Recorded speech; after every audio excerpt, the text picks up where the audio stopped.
Hi, welcome to the Wide Open Road Art Roving Conversations series. Today's conversations with Jim Coad. Video artist and filmmaker Jim Coad has worked extensively in collaboration with other artists and numerous communities across Australia to create large-scale video projections as installations. The footage frequently draws on traditional art practices such as painting and drawing, creating an interesting juxtaposition between old and new technologies.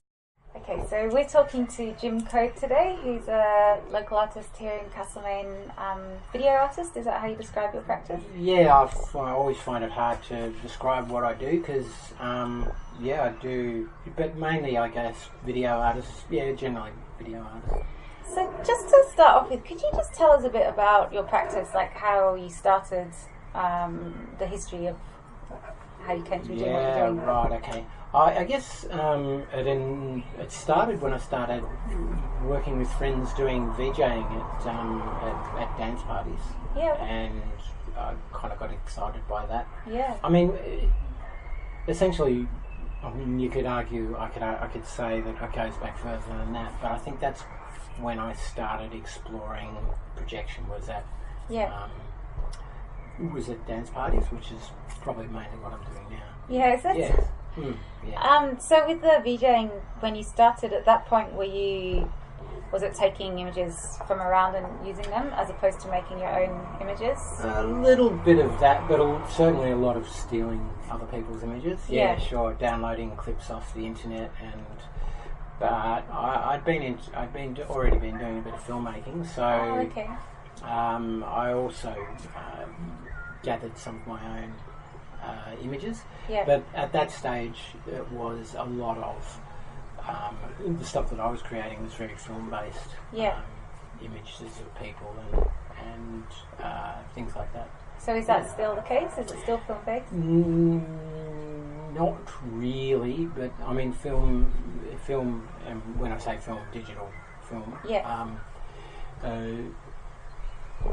That forms some of it, but I guess the majority of what I do now is a lot more manipulation and stop motion animation and things like that.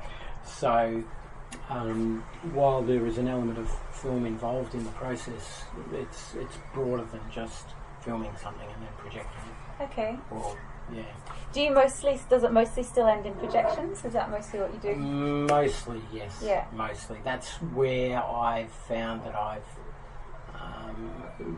been most successful, I guess. And with the projections, like what I'm aware of you doing, I've seen them, like you've done lots of buildings. Yes, yeah. Is that, what's the history behind that? How come the buildings? I guess, well, I started doing just as video projection, video mapping, all of that sort of stuff was just emerging. So there was a lot of inspiration for buildings around. It was before White Night, but there was a lot of stuff going on internationally, and so that was what inspired me. What I really liked about it was that there was a state festival, I think it was in 2005, where I hired a data projector, and we also had a bit of a short film festival, and I ran around town with a few people, just randomly putting up projections around town. Just on public buildings? Public buildings. Yeah. We just turn up with a generator. So is that kind of like guerrilla projecting? Guerrilla projecting. Yeah. Yeah, totally guerrilla. So we do that kind of stuff, and and that was pretty crude. That was a lot of just film-based stuff. Yeah. And pretty crude and not mapped as such, but just what really appealed to me about that was that it was putting the festival on the streets. Yes. And which is I think where any real festival, in my opinion, should have things going on in the streets. At that stage, 2005, I wouldn't have been then. Did you? Sure. Did it not? Because I say now it feels quite festive and on the street. Did it not at that time? Was it more indoorsy and? No, and I don't think it was necessarily particularly lacking. There was certainly lots of stuff going on the streets, but I just wanted to operate in that realm. Yeah. I mean, I think different directors have taken it on and off the streets to varying degrees, and different programs have taken it on and off the streets. Yeah. But there's always been a presence, and the Fringes has often had stuff on the streets. Yeah. So, But I just really like to, be involved in that part of it, see that part of the festival be, come to the fore, I guess, because it creates colour. And and it makes it really accessible too. Absolutely. Which is something that even with, even the State Festival here is like, there's still, because I was just looking at the programme, it's still quite expensive actually, quite a lot of it. Yeah. Which is, right. a problem. Really. It is. But it's a hard one because you want to support the artists. Yes. But, so with what, I like the idea of the guerrilla projections, and that's making me think your work in general tends, you're known for doing some fairly political stuff. Is that important to you, is that a big part of what you do, or? I don't know how to answer that. Look, it's pretty important to me. I mean, I think that art is a great vehicle for getting a message across. In different ways, and it can be a bit more subtle. I think if we're going to make effect positive change, we've got to speak to people's hearts. We can sprout as much data, statistics, information at people as we want, but until we reach what they feel, they've got to really feel that something's important before they'll act on it. And once they feel it's important, then they'll learn that it's important, and then we can work towards change. So what do you think, how, as an artist, how do you go about, helping people to feel something with their heart? Well, I don't know whether I've got a particular strategy. I think it's just about, just bringing subjects into the public domain in terms of discussion. If we're talking about If we're talking about things, we'll have those discussions will make the issue more prevalent. So I think that's the main way that'd be my main strategy, I guess. Yeah.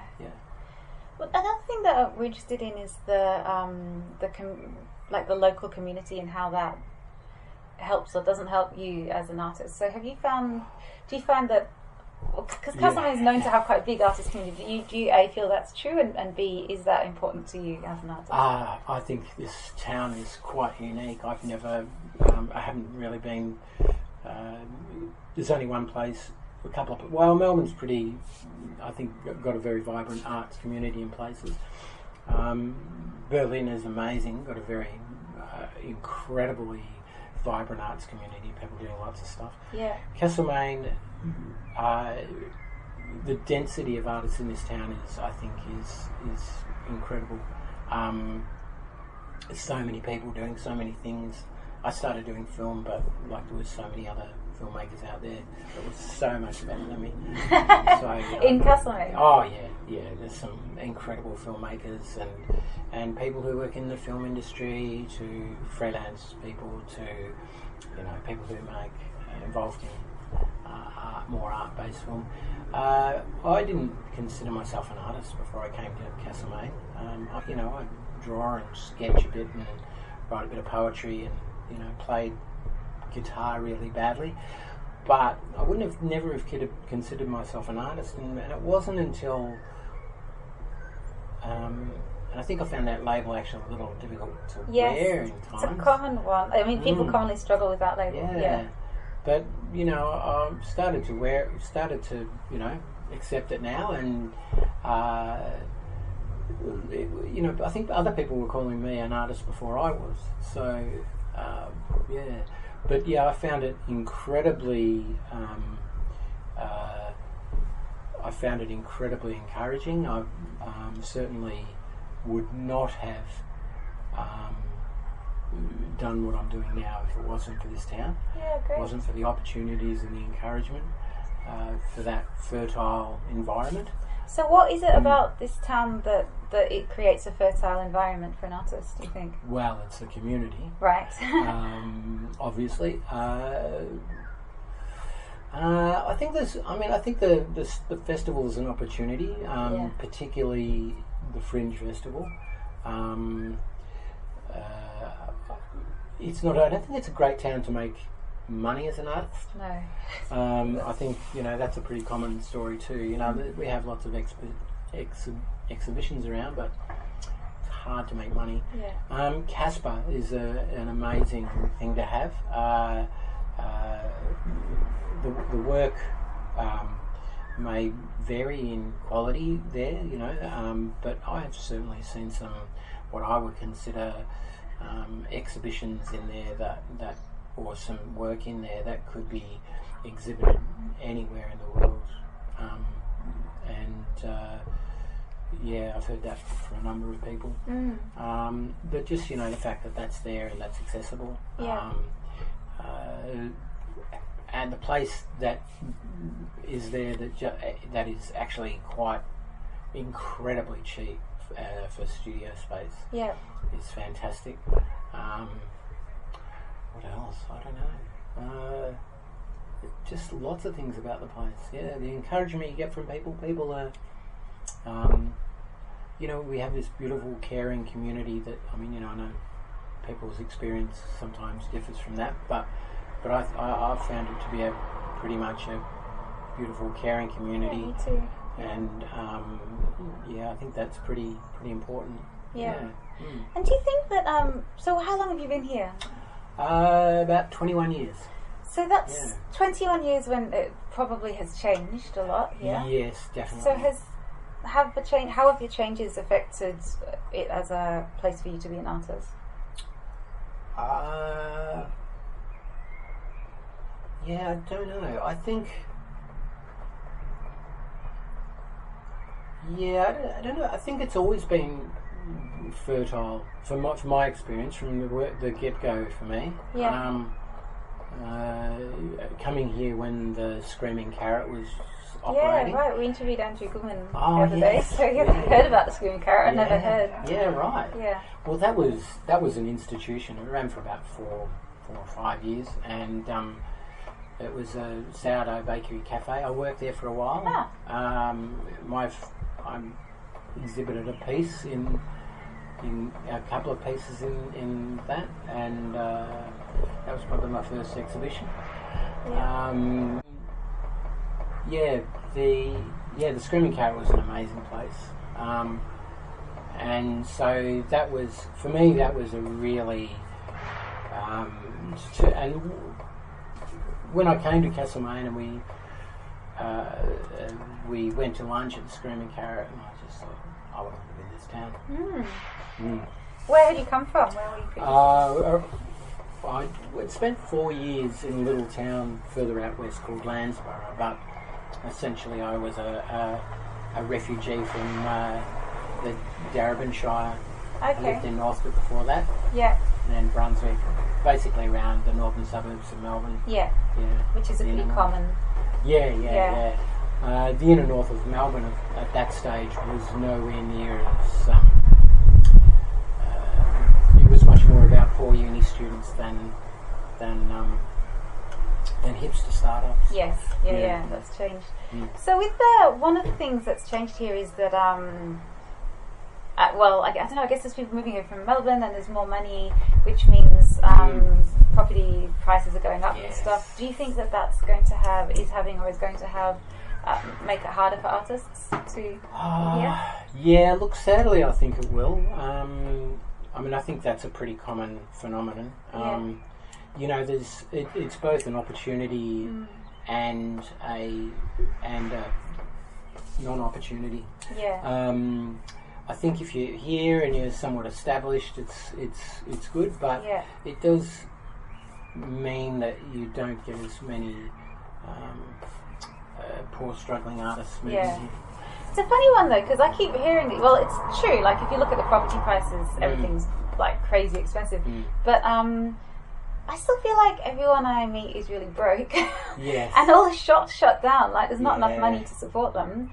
Well, you know, like I feel like new things come and go quite a lot. Yeah. Which makes me think, where's all this money that everyone's talking about? I'm not sure where it is. I think it's concentrated in the hands of a few. Yeah. Or a smaller part of the community. I think the creative community is often, you know, having said that, you know, like I think we come here because the house prices are cheaper than Melbourne. Yeah, or people that's come right. here Yeah. because the house prices, and they might be dearer than Bendigo, but it's, you know, I mean, we've got the benefits of Melbourne and a country town. Yeah. You know, we've got a train that gets us to Melbourne in an hour and a half in airline, or better than airline comfort. Yes. And, you know, it's just easy to jump on the train and go to Melbourne, which is a big draw card. But I forgot where we were going with that. I think I was just asking if the, you know, the more money in the town is making it harder. I think so, but I don't think it's making it. I don't think it's as. I don't think it's as acute as it would be for, say, an artist trying to live in Fitzroy or absolutely, or yeah. I wonder, do any artists actually still live in those areas? I always wondered this. Yeah. And how do they survive? It's like 8 of them in an attic or something. Yeah. It must be. Yeah. What else I want to ask you? So we were saying before that some of your work has a political, you know, leaning. What do you think that do you think that the artist does have a role? Is there, you know, do you think that you have? I think it's up to the artist. Yeah. But well, obviously, to be honest, I think we all have a role. Yeah. But I think the artist's role is to be able to present that with beauty or with. I mean, it's not always beauty, but it's sometimes it's a compelling ugliness. I suppose it's getting back to what you said before about speaking to the heart, which sometimes something really ugly speaks to the heart. Absolutely. Yeah. I can't look away. Yeah. Kind of thing. Yeah. And you know, I think there is beauty in there's beauty in everything. There's beauty in disaster. There's beauty in I think there's beauty in everything. I mean, it's not necessarily that you want a beauty that you might necessarily want, but you know. Do you think that because you know it's sort of talked about a lot that they're quite challenging times at the moment, you know, environmentally, politically, and everything. What a time to be alive. Well, I know, because I reckon I spent like my teenage years thinking like that it would have been way more fun to be alive in the 60s when like I was like, oh, my parents, it's so exciting, and now I'm like, whoa, we've got exciting. I think, absolutely, totally. It's not necessarily summer of love kind of stuff. It's quite challenging to live with. But, absolutely. You know. Having said exciting, I don't mean that positively, like I wish it wasn't that exciting. Yeah. Well, in some ways I think it is positive, but you know, we've got a lot of challenges, and I mean, I think the big one, of course, is climate change. Yeah. Internationally, and you know, we've got to do that, and if we can, I think if we can turn that around, then our generation will have achieved something amazing. I mean, we've got to turn it around. Of course, we haven't achieved that yet, and we're far from it. But I think the tide is turning slowly. And do you feel like because there's, you know, that's a big thing for a lot of artists. Do you feel like the art's contributing to that turning around process? Yep, I think so. Not always. I mean, you know, it's. I would say overall yes. Yeah. But you know, it's a complex issue. Yeah. Yeah. So. Yeah. Yeah, it is. It's really hard. But I think that art does have a role to play in that. Yeah. it definitely has a role. Yeah. How effective it is, or whether it's actually doing more harm than good is another. How would it be doing harm?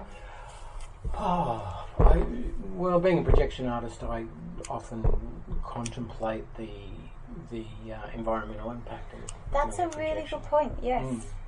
At the end of the day, I think I've decided, and maybe this is a case of where your practices inform your values, but in the end I've come to the conclusion that the impact of what I do is actually mitigated by other circumstances. Yeah.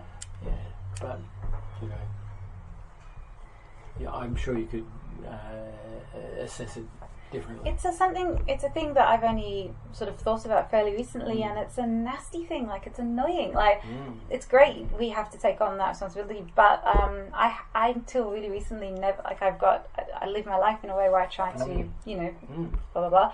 But with my art, it was like I never thought about it. And if I was making some kind of a, installation or something, it would just be like, grab whatever plastic baubles or whatever was just going to look great. You just go, oh great, and grab it all, and I just didn't think about it. And then Mark, Suze's partner, got me thinking about it, and now it's like, it's a real weight, and it's quite annoying. Yeah, but it's good, because it needs to be like that. But it's just, it really inhibits you. I think we do need to be conscious about it. That's definitely just because it's art doesn't mean it's good for the environment. Exactly. Yeah. But having said that, I mean, our everyday lives are full of things like that. Yeah. Some of those we, that's largely structural. I think we can address, we're getting off art a bit now. I think we can address some of those environmental challenges directly as consumers. Yeah. But at the same time, there's some that we just can't. We are just too. Our basic needs of food, water, and shelter are so deeply tied into the system that it's virtually impossible to kind of escape them. Yeah. Yeah. Where do you think that your practice will, or where would you like it to be? What work would you like to be making in, say, 10 years? Oh gosh. And where would you like to be with your practice? Do you want to still be here in this town doing it? Well, I do want to maintain a connection with this town, but I'm also quite keen to see other places. It's a big world out there, and only seen a fraction of it, so I guess I'd like to see a little bit more of the world, and maybe take my practice to other places. I see that where my biggest opportunity is with arts festivals. Right. Okay. So I guess that in essence requires a bit of travel in any case. So what is it? Do you like the festivals as in you find that they want to take you because of what you do, or do you feel like that's a good place to, like, you get a good crowd, or why is that a good place for you? Yeah, kind of. I think the two ultimately the two are tied in together. That's because projection art's not something you stick on the wall and sell. It's something that's commissioned, and it's ethereal or ephemeral. That's where the opportunity for funding comes from, is from things like arts festivals or things like that. Which actually, funding, you've reminded me of something else we wanted to ask you about, which was just how you make it as an artist. Like, do you manage to make money from your art? Do you hope to make more money from your art? Do you think that it can pay for itself, or for you? Oh yeah, well, I've had a few good projects in the last few years, so I'm starting to think, and I've thought it for a while, that I could definitely make a living out of it. Great. At the moment, I'm a handyman, but I'm also getting older, so my years of swinging a hammer are kind of limited. Yeah. Yeah, I think I potentially could make a living. Maybe not a particularly good living, but I could definitely. I think that's fantastic. I've got to say, most of the people that we talk to don't feel like that's an option. So Yeah, that you're right. doing really well. Yeah. You know, I might have to supplement it here and there, but I think I'm on a.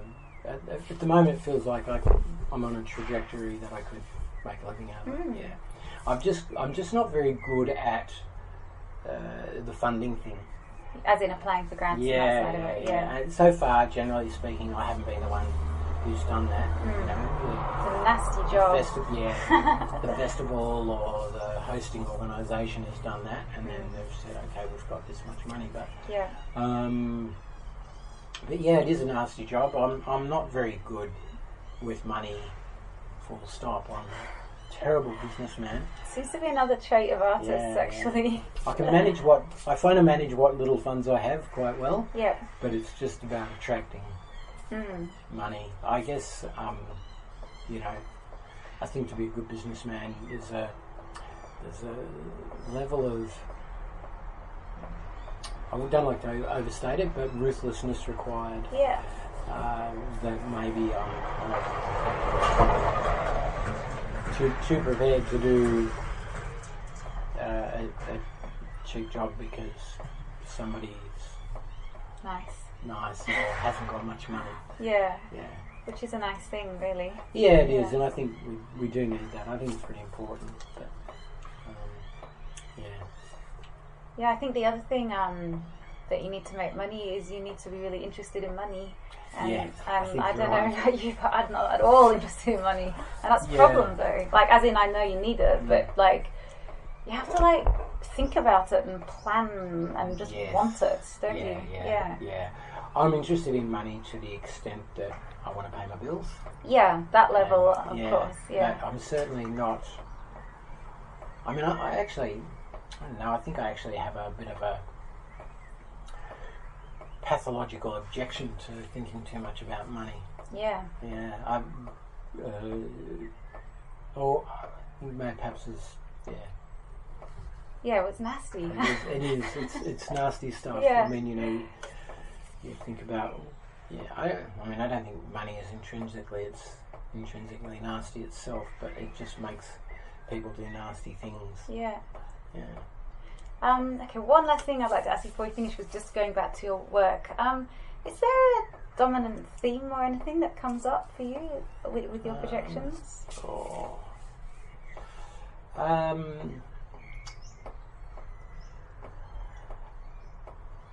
I guess I'm really interested in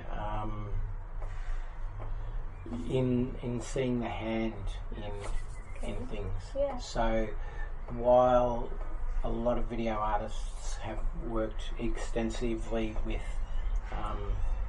computer generated images. Yeah. So I like to see the hand.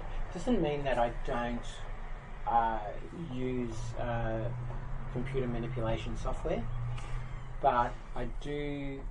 I like where possible to start from something that's created from the hand or from a filmed image. Yeah. You know, like a stop motion animation or a drawing or something, and then that becomes manipulated. Yeah. Well, it always does become manipulated because by nature projection art is a manipulation of an image. Yeah. But to start with something that's organic and got the hand in. Yeah. Well, I think that's probably all we need to Great. ask you today. Thank you so No much worries. for talking to us. Thank you.